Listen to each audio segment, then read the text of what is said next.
goes elbow to elbow deep, okay? A lot of times guys will slack this and they'll kind of be here. You don't want that. You want to be elbow to elbow deep, hand in your pocket, and it stays for the balance of the dribble. Cappy's going to make a rear naked choke grip here. This is the tightest grip that he can make, so it's good for this exercise because there's going to be a lot of movement, okay? I have a cross-face leg, I have a torso leg. My right hand traditionally goes embracing the leg, and you elbow post here, okay? So this is our platform that we would start from. This is called spiderweb, okay? There's 3 positions that connect, this is being one of them, okay? The next one would be the guard position. When he builds up, it'll be a little bit difficult to see. Let's just do a little pivot here. Yeah, that's perfect. Framing, especially if you don't have that much experience, your torso leg will kind of fall apart. So what I'm going to do is I release Cappy's leg. I let him start penduluming his legs. He's going to build up. Boom, I frame my leg here, so build up to your knees. Yep, perfect. But that way this leg does not collapse underneath the like the effort of him building up. I want to choke up with my legs, make all this nice and secure, pull myself to a nice underhook, and I have a perfect guard arm lock scenario, okay? This is position 2. Now, he's gonna, he doesn't want me to break him here, so he's gonna stack. Go ahead, you see how my hips are now bloated over my shoulders? It's hard, go keep it there. It's hard for me to extend here. So we'll take the right hand out, and we'll go here. I just start pushing my head out this back door. Keep your hands tight, get. Perfect, you can go to hand-to-hand grip, that's perfect, okay? So you get to here. This is the 3rd position. We call this like Choi bar, we call this like the backside arm locking position, you can call this arm saddle, a lot of different names. What matters is that you can do it. My left hand is still deep in my pocket. What I'm going to do is I'm going to take my left leg, and I'm going to get up on my bottom knee, and I'm going to put this across the back of his neck. I now grab his ankle, I pull it over my face, and we land here, back again in position 1, okay? This is going through the 3 stages of arm locking here, okay? You guys can see that we're here tight again. This is my starting position. Most of you guys have seen this before, except for maybe my force my way on top here. Cappy puts an underhook on the leg, get a main underhook like on the near side. Yep, and we just establish that he's got a nice breaking position. Now I make a deliberate stack, and he takes his hand out, spins out the back door, we land here. I'm still keeping my hands tight. If there's too much pressure, you can hide your hand under your leg.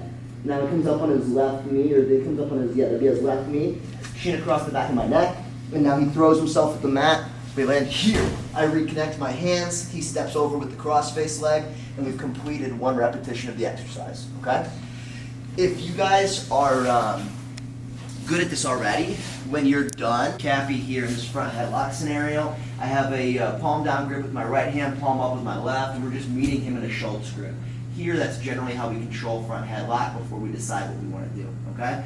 This is you're gonna incorporate a shuck here, right? So you're gonna push in and snap forward. But then ultimately what I'm gonna do is my right hand is gonna make a pivot, thumb into this armpit. We're gonna go hand-to-hand connection. Just like this, it's a strong shoulder crunch. Now what I'm gonna do is I start to fall and jump in like this here, okay? This is sweet. Most of the time, you're gonna be able to just get your break here, okay? But if he's smart and he goes ahead and collects himself here, what you end up doing is coming up on that hip. And I saw some of you guys trying to roll the person without putting your shin across the back of the neck and without lifting your hip. You can do that if you're in your own weight class, but if I had to flip a guy that was bigger than me, you need to load your hip in the air so that you have some energy to throw at the mat and pull this across your face. You should over-rotate like to your left towards the hip side because you see that the mat just stops me, right? And I'm squeezing my thighs together as tight as possible. Now my right foot would step over, I would sit up and look to address the arm lock that, basically separating his hands. Normally, when you do this, it's all kind of one motion, but I'm stopping to explain it, right? Like I don't literally lay down next to the person and then heist up. It's more like one continuous thing, right? So we'll be here. I'm in my Schultz grip, right? I want him to not understand what's gonna happen, so I'm shucking. I go here, I caught my hand in his gi, here. Right, I pedal this left foot through. Now, like, unless he connected, he gets broke in this moment, here. Boom. But we'll let him connect, just for the continuity of the exercise. You guys see how I'm laying on my hip, okay? If I start to try to pull Cappy's leg towards me, like this can feel kind of difficult. 2 cues, okay? You don't want to like grab it with the purpose of flipping it over this way. You want to drag it across your face. So bring like the leg to your mouth and pass. That will be a little bit easier for you. Also, you're going to want to get up on your bottom knee That way you have weight to throw at the mat. Over rotate left, pedal, start sitting up, looking to control. I always switch Kimura, that's just my style, right? Here, and then you go. The whole time, sort of threading up in here, but he connected, he's too smart, right? So I'm like, I can't pull. What I'm gonna do, we start pulling him across our face, we over rotate this direction, we pedal and bite. He can't sit up on us, okay? Now look, again, how am I sitting up?